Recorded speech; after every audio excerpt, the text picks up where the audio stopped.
Bienvenidos, bienvenidas a El Laberinto de Medianoche. Hoy os traigo 3 historias de camioneros: carretera, madrugada y camión. Buen cóctel del que espero disfrutéis al máximo. Os dejo con las historias, no sin antes invitaros a suscribiros si os gustan. Muchas gracias. Comenzamos. El camión. No soy de los que se asustan fácilmente. Llevo una década recorriendo las carreteras más solitarias del país y siempre pensé que las historias que contaban otros camioneros sobre cosas extrañas eran solo eso, cuentos para pasar la noche. Pero aquella noche aprendí que hay cosas en esta vida que no se pueden explicar y que el pasado siempre encuentra la forma de alcanzarnos. Había salido del almacén en las afueras de un pequeño pueblo. La carga era sencilla: cajas de herramientas industriales. El trayecto, uno de los que más conocía: atravesar un tramo solitario de montaña hasta llegar a la autopista principal.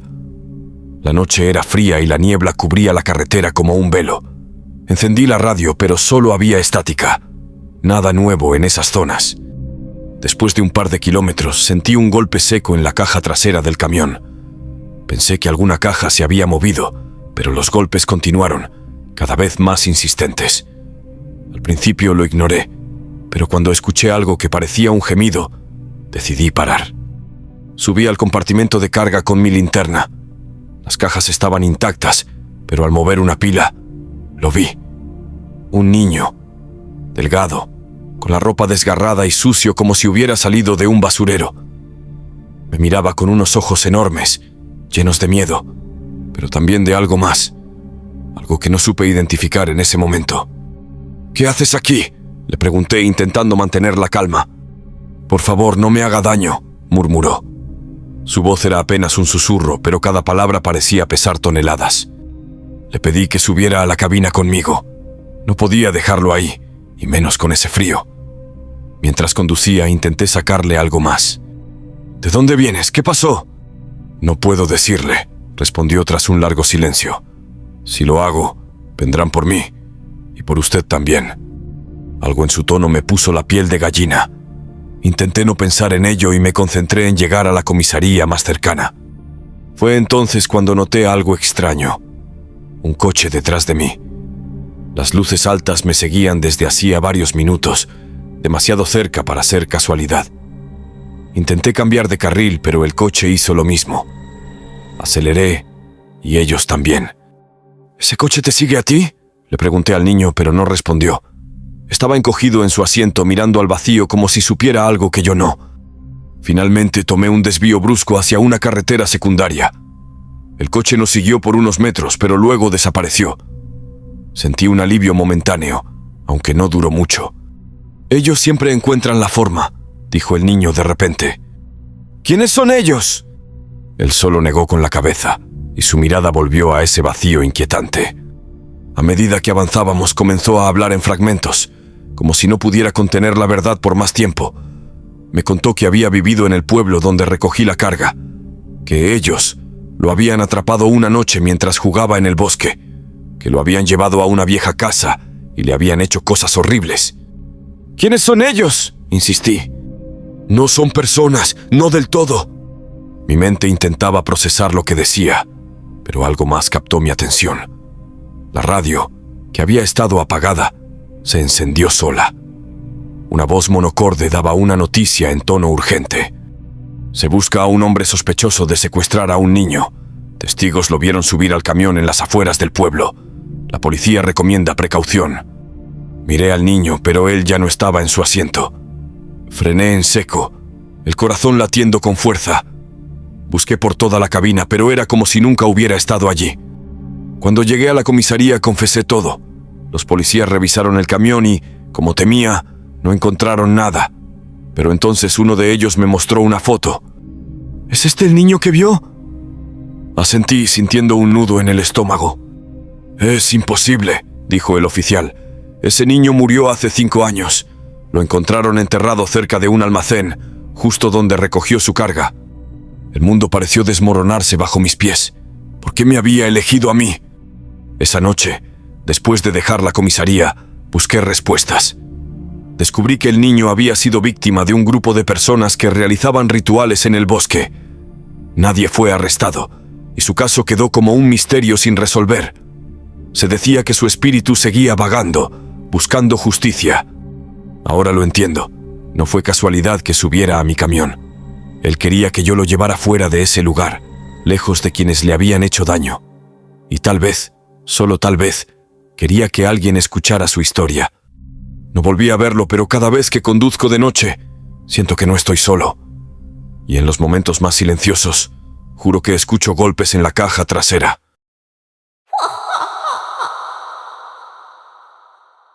El enigma del kilómetro 31. Me llamo Rubén y llevo media vida en la carretera. He escuchado historias de miedo de otros camioneros en las paradas, cuentos de fantasmas, desapariciones y cosas que rondan por la noche. Siempre pensé que eran exageraciones para pasar el rato, pero lo que me pasó en el kilómetro 31 me cambió para siempre. Era una noche oscura de invierno y había aceptado un encargo de última hora. Tenía que transportar un cargamento de cajas selladas a una ciudad en la otra punta del país.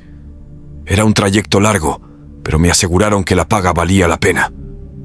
Salí al atardecer para aprovechar el silencio de la noche en la carretera. Todo iba bien hasta que pasé un pequeño pueblo que no figuraba en el GPS. La carretera se volvió estrecha y desolada, y el asfalto tenía grietas que hacían rebotar al camión. Miré el reloj. La medianoche estaba cerca. Por algún motivo, el aire en la cabina se sentía más pesado, como si algo estuviera mal. Fue entonces cuando vi a un hombre parado en el arcén, justo antes del letrero oxidado que decía kilómetro 31. No estaba haciendo autostop, solo estaba ahí, inmóvil, mirándome. Llevaba ropa vieja, como si no hubiera cambiado de atuendo en años. Pasé de largo, intentando ignorarlo, pero algo en su mirada se quedó conmigo. Minutos después lo volví a ver. Estaba parado junto a la carretera otra vez, más adelante. No entendí cómo podía haber llegado ahí tan rápido. Apreté el volante y seguí conduciendo, tratando de concentrarme en la música de la radio. Pero, al poco tiempo, ahí estaba de nuevo, más cerca esta vez, en el mismo kilómetro 31. No puede ser, murmuré, sintiendo un escalofrío en la espalda. Aceleré.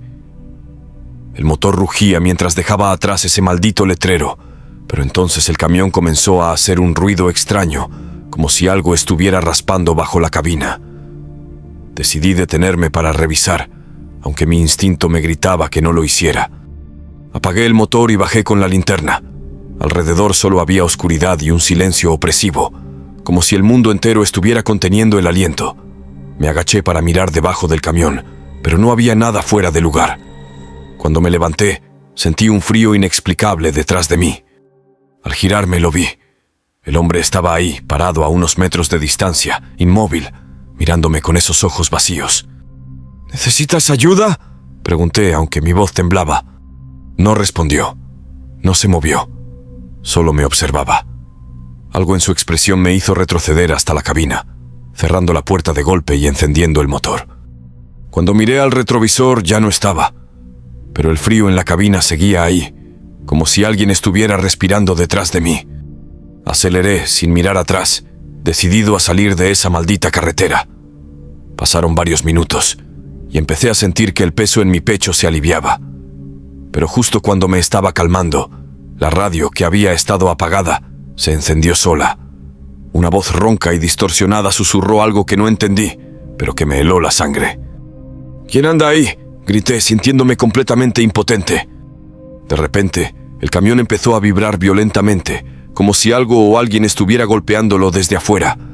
Las luces del tablero parpadearon y el motor se ahogó, obligándome a detenerme en seco.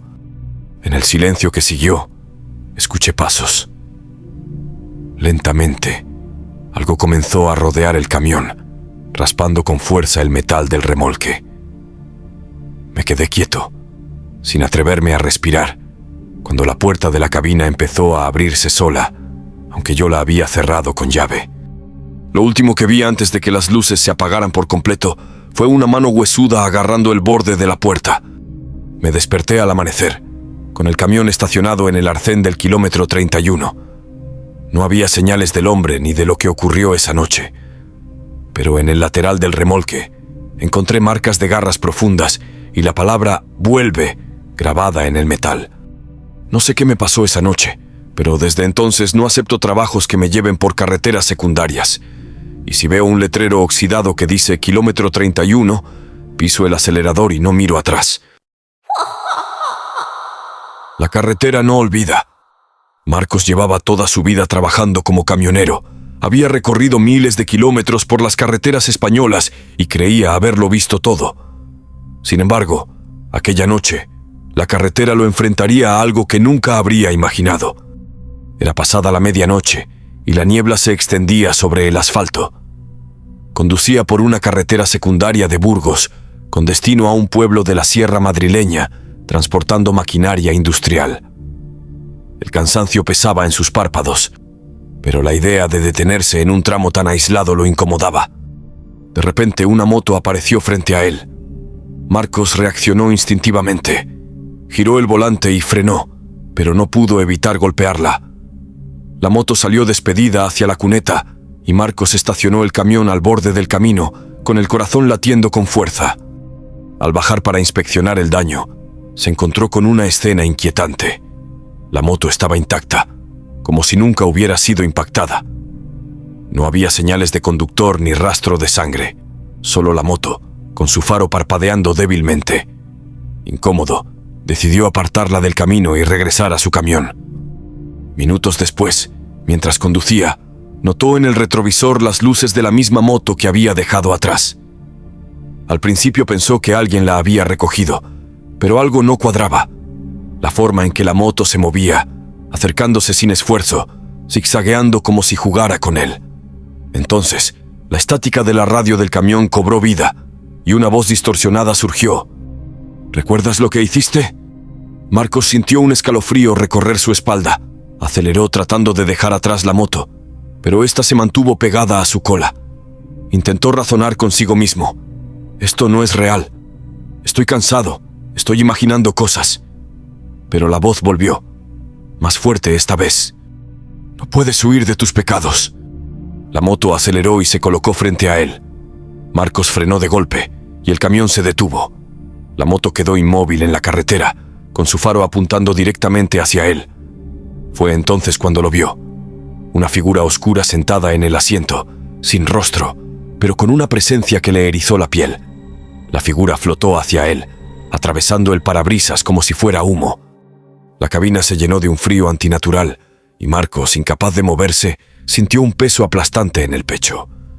La voz resonó nuevamente, esta vez clara y nítida. «Me dejaste morir». El camión comenzó a moverse por sí solo, acelerando hacia un tramo sinuoso de la carretera.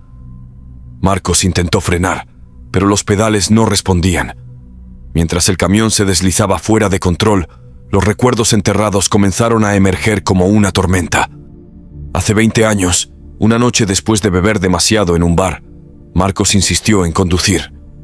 En una carretera secundaria, con la vista nublada por el alcohol, no vio la moto que venía en sentido contrario hasta que fue demasiado tarde. El impacto fue brutal. El joven motociclista, apenas un chico de 25 años, quedó tendido en el suelo sin vida.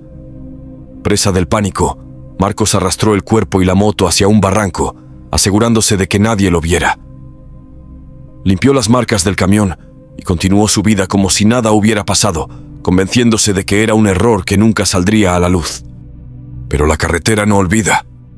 El camión aceleró hacia un precipicio y Marcos gritó mientras el vehículo se precipitaba al vacío. En su último momento, la figura sin rostro lo miró, como si finalmente hubiera cobrado justicia. Días después, el camión fue encontrado destruido en el fondo del barranco. Las autoridades no hallaron rastro del conductor, pero la moto estaba allí, estacionada perfectamente junto a los restos del camión, con su faro parpadeando lentamente, como si esperara a alguien más.